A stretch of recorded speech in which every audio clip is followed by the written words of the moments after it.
어, 이번 강의는 그 부채 사용 투자를 평가하는 내용을 다루도록 하겠습니다. 문제를 풀어가면서 그 본문 강의를 좀 리뷰를 하고 보충을 하는 그런 시간으로 하겠습니다. 자, 첫 번째 문제인데요. 다음 중 옳지 않은 설명은 이렇게 되어 있습니다. 그러니까 첫 번째, 투자 평가에서 와크법이 APB법보다 더 널리 사용된다. 맞습니다. 와크법이 더 많이 쓰이죠. 그 대부분 와크법이 있고, 뭐 APB법을 대체적으로 쓰는데 맞는 말이에요. 와크법과 APB법은 평가 결과가 항상 같다. 항상 같습니다. 제대로만 적용하면. 근데 이제 틀릴 수도 있겠지만 그거는 계산상의 뭐 잘못이거나 뭐 제대로 적용하지 못한 거죠. 어떤 방법으로 하나 똑같습니다. 그 평가 결과는. 그러니까 와크법에서 구한 NPV가 APB법에서 구한 APB하고 같은 거죠. 하마다 모형은 유형부채에서는 사용할 수 없다. 그렇죠. 하마다 모형은 유형부채에서 쓰는 거 아니에요. 하마다 모형은 유형부채, 그러니까 무유형부채에서만 쓸 수가 있습니다. 그러면은 어떤 기업이 사용하고 있는 부채가 무유형부채냐 유형부채냐 그걸 어떻게 하냐? 그거는 그 기업의 이자율, 부채 이자율이 얼마냐에 따라서 파악을 할 수가 있죠. 그래서 만약에 기업이 사용하고 있는 부채 이자율이 무유형 이자율과 같으면은 무유형 부채고, 그렇지 않으면은 유형 부채가 됩니다. 현실적으로는 대개 유형 부채겠죠. 그렇죠? 국고채 수익률하고 어떻게 똑같게 기업이 회사채를 발행해서 쓰겠습니까? 근데 우리가 이제 이론적인 공부를 하니까 비현실적인 가정이지만 무유형 부채를 사용하는 기업을 대상으로 하는 경우가 많을 뿐입니다. 하마다 모형은 경영 위험을 반영하기 위한 모형이다. 그래요? 아니죠. 경영 위험은 베타 U입니다. 베타 U. 그런데 하마다 모형은 베타 U를 베타 L로 바꾸는 게 하마다 모형이에요. 그래서 하마다 모형은 재무 위험을 반영하기 위한 모델이죠. 재무 위험을. 경영 위험이 아니고 재무 위험을 반영하기 위한 모형입니다. 다음 중 베타의 크기에 영향을 주는 요소가 아닌 것은 이렇게 되어 있는데 업종의 특성? 영향을 주죠. 그러니까 원양업이냐 슈퍼마켓이냐. 내가 슈퍼마켓에 투자하면은 뭐 망하더라도 뭐 라면이라도 또는 생필품 같은 거 다 내가 집에 먹으면 되잖아요. 그러니까 완전한 큰 손실은 없잖아요. 그런데 원양어업은 괜히 뭐 소말리아 갔다가 해적한테 잡혀가지고 저기 되면은 엄청 큰 손실을 보잖아요. 그러니까 업종의 특성이 베타의 크기에 영향을 주죠. 원양업이 슈퍼마켓보다 훨씬 위험한 것처럼. 그리고 고정 설비의 규모. 그러니까 슈퍼마켓을 해도 조그맣게 하는 거하고 뭐 대형 할인점처럼 하는 거하고는 또 다르잖아요. 이거는 베타의 크기에 영향을 주는 거죠. 원양업도 배 2척 가지고 하는 원양회사와 배 10척을 가지고 하고 있는 원양 회사의 위험이 다릅니다.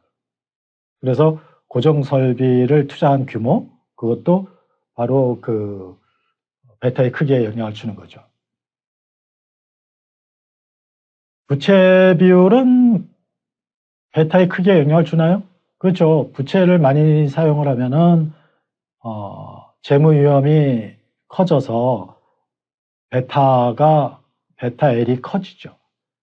그러니까 100%를 부채를 쓰는 것과 500%를 쓰는 것은 훨씬 더 500%가 위험이 크죠. 국고채 금리가 베타에 크게 영향을 주나요? 그거는 상관없는 얘기죠. 그러니까 답은 4번이 되겠습니다. 하마다 모형은 무엇을 반영해서 베타를 조정하는 것인가? 이렇게 되어 있는데, 하마다 모형은 얘기했지만 재무위험이에요. 재무위험. 그러니까 경영위험하고 영업위험은 뭐 같은 의미를 써요. 이거는 베타유입니다. 베타유. 요거는 베타L이에요. 그렇다고 해서 재무위험만 반영된 게 베타L이 아니에요. 베타L은 경영위험에다가 추가해서 재무위험까지 반영한 것이 바로 베타L입니다. 그러니까 베타L은 재무위험만 반영한 게 아니에요. 경영위험과 재무위험을 함께 반영하는 겁니다.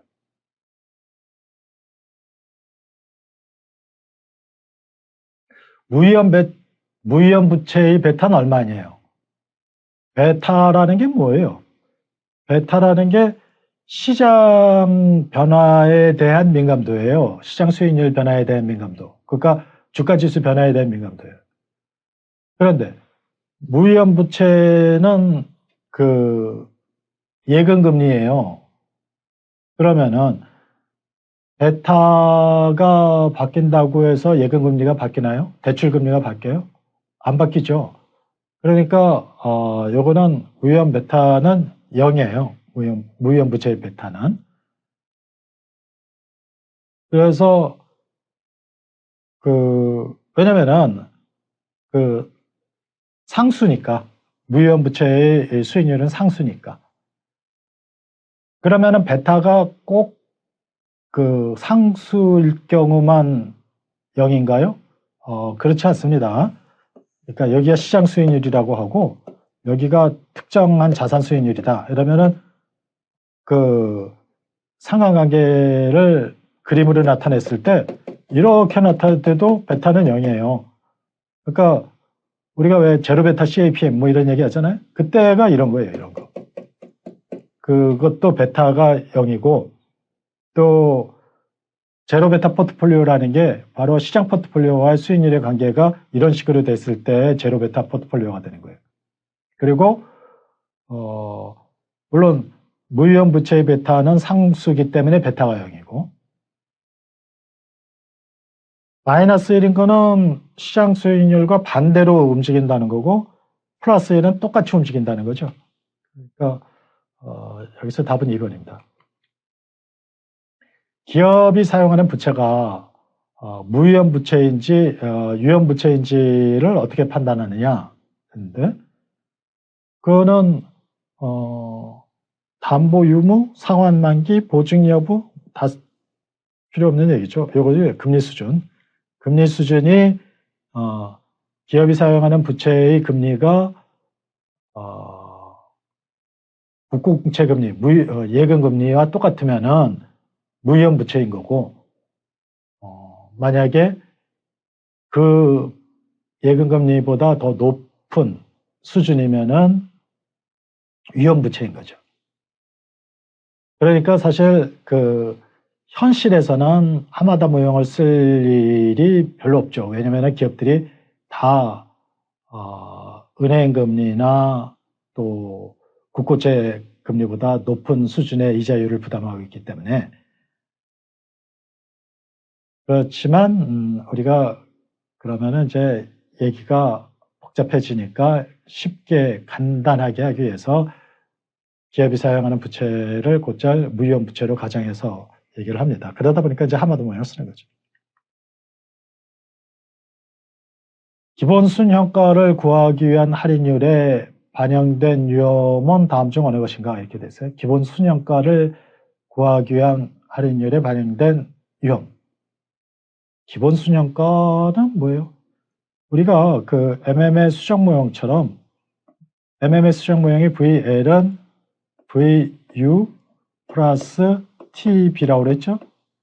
그거는 이자 비용의 감세 효과의 현재 가치만 반영한 거예요. 그러니까 부채 사용 효과를. 이거 말고 다른 것도 있어요. 그런데 양변에서 투자 비용, 이게 이제 투자한의 가치라고 보고, 원래 MM은 그 기업 가치를 평가하는, 무부채 기업과 부채 기업의 가치를 평가하는 거를 대상으로 했지만, 우리가 그거를 기업의 가치는 그 무한히 계속되는 투자한의 가치라고 볼 수 있으니까 투자한의 가치에다 놓고 똑같이 양변에다가 투자 비용을 빼요. 그러면은 요게 APB가 되는 거고, 그리고 요게 기본 순현가가 되는 거예요. 그러니까 이걸 베이스 케이스 NPV라고 그래요. 그리고 요거를 gain from leverage, 여기서는 이자 비용의 감세 효과 하나만 있지만 다른 효과들도 있다고 그랬습니다. 이런 식의 그 구조가 되는 거죠. 그런데 문제에서 물어보기는 기본 순현가를 구하기 위한 할인율이 얼마냐 했어요. 그러니까 기본 순현가는 요거 아닙니까? 요거는 부채 사용 효과가 들어있어요? 없어요? 없죠. VU잖아요. VU. 그러니까 여기 기본 순현가를 구하기 위한 위험은, 할인율에 반영된 위험은, 이거는 할인할 때는 K2의 U로 할인을 해요. K의 U. 그러니까 이건 무부채 주식의 자기자본 비용. 그러니까 이거는 K5의 U이기도 해요. 무부채 주식의 가중평균 자본 비용. 뭐 타인 자본 비용이 없으니까 자기 자본 비용이 그 가중평균 자본 비용이죠. 또 이거는 어떤 책에서 로로 많이 표현도 하죠. 로. 그랬을 때에 그 기본 순현가를 구하기 위한 할인율에 반영된 위험은 경영위험이다. 이거죠. 경영위험 하나만이죠. 재무위험은 없습니다. 재무위험은 반영되지 않은 상태죠.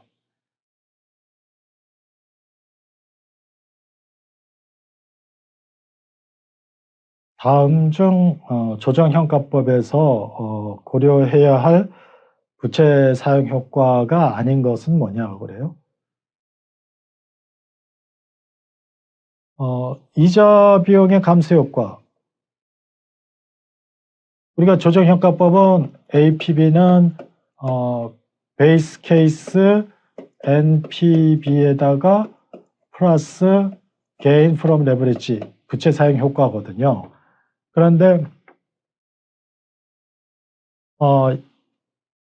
요 조정평가법에서 고려해야 될 부채 사용 효과, 요거예요. 요거.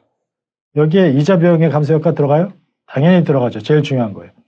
부채 조달 비용 들어갑니까? 들어가요. 부채 조달 비용이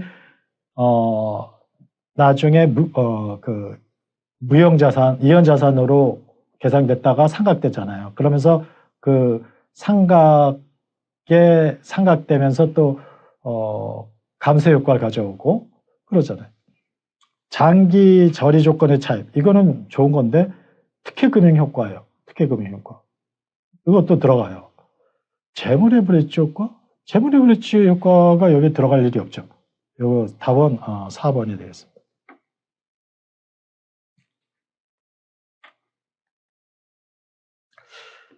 자, 문제 8번입니다. 다음 중 조정평가법과 관련성이 높은 자본구조 이론이 뭐냐라고 했는데, 우리가 이제 자본구조 이론에 중요한 내용을 다 여기 했는데, MM의 자본구조 무관련 이론은 VL은 VU다. 그러니까 부채를 사용하나 부채를 사용하지 않으나 기업 가치는 똑같다라는 거 아닙니까? 그리고 수정효는 VL은 VU의 TB다. 그러니까 이자 비용의 감세 효과의 현재 가치를 더해줘야 된다. 부채 사용 효과를 감안해줘야 된다. 이런 얘기잖아요. 파산 비용 이론은 VL은 VU의 파산 비용 이론은 파산 비용만 고려한 게 아니라 MM의 수정 이론에서 고려한 법인세에다가 추가로 파산 비용을 고려한 거예요. 그래서 TB에다가 빼기 파산 비용을 빼야 돼요.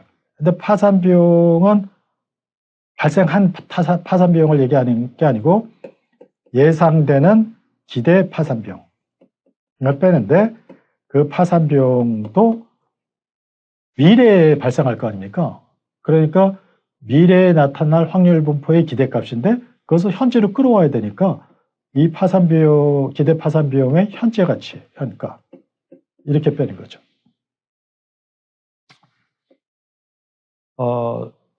그러니까 조정평가법에서는 이자 비용의 효과, 그러니까 이자 비용의 부채 사용 효과를 넣은 건데 여기다가 요 모형을 MM의 수정 모형을 이용해서 이제 구한 거다라고 생각돼요. 여기서 투자 비용을 빼는 식으로. 대리로는 자기 자본에서 발생하는 외부 자기 자본, 외부 주주에게서 조달하는 자본 비용, 또 채권자에게서 조달함으로써 발생하는 대리 비용. 그거는 이제 자기 자본의 대리 비용, 부채의 대리 비용이라고 하는데 이쪽이 부채 비율이면은 부채를 하나도 안 쓸 때는 자기 자본의 대리 비용이 제일 크지만 부채를 쓰면서 부채의 대리 비용이 커진다. 이 두 개의 합이 총 대리 비용인데 이것이 가장 작은 여기서 최적 자본 구조가 된다라는 것이 대리율이죠. 그러니까 4번은 관련이 없겠네요. 조정협법과 관련성이 높은 자본 구조 이론은 그 수정 이론, MM 수정 이론이 되겠습니다.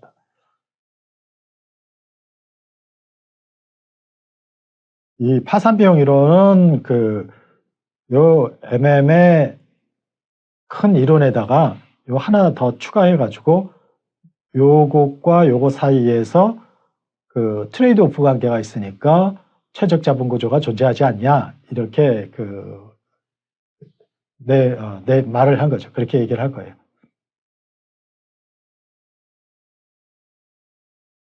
부채 사용 투자안의 경제성을 분석할 때 와크법은 투자안에 뭐를 알 때 적용하고 APB법은 투자안에 뭐를 알 때 적용한다. 그 안에 차례로 들어갈 것이 뭐냐 이러는데 그거는 이제 이런 거죠. 우리가 와크법을 구하려면은 이 와크 KO 산출한 걸 봐요. KI의 VB고 KE의 VS란 말이에요. 그러면 이게 뭡니까? 이게 부채 비율을 나타내는 거 아니에요. 그러니까 자본 구조, 요게 비율을, 구성 비율을 가중치료 평균을 한 거란 말이에요. 그러니까 구성 비율을 알아야 돼. 금액을 알 필요가 없어요. 구성 비율을 알아야 돼. 금액을 하나하나 다 알아도 되지만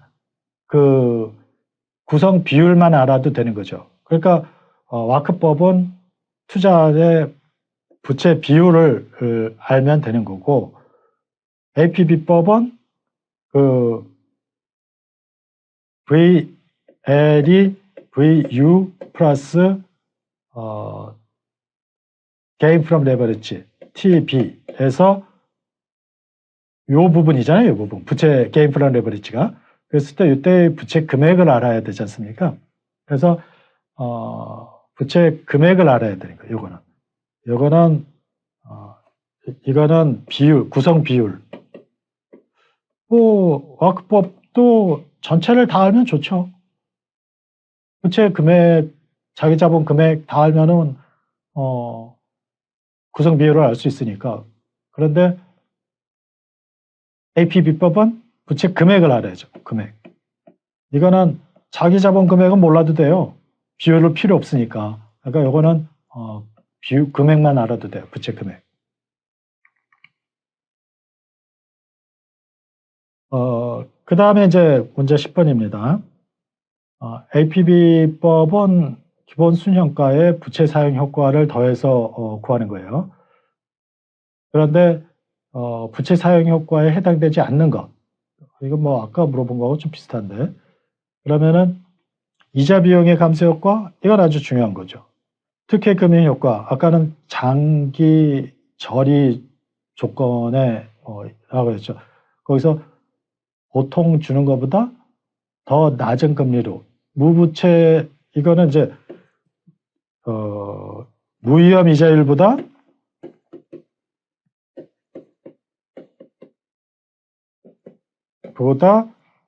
낮은 금리로 대출을 해줄 때, 그러니까 그거는 정말 혜택이죠. 특혜금융이죠. 특혜금융. 그러니까 기업의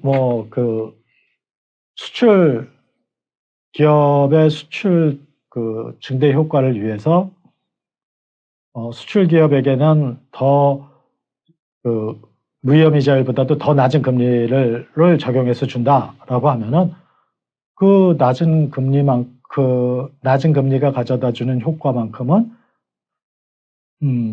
특혜금융 효과가 되는 거예요. 특혜금융 효과.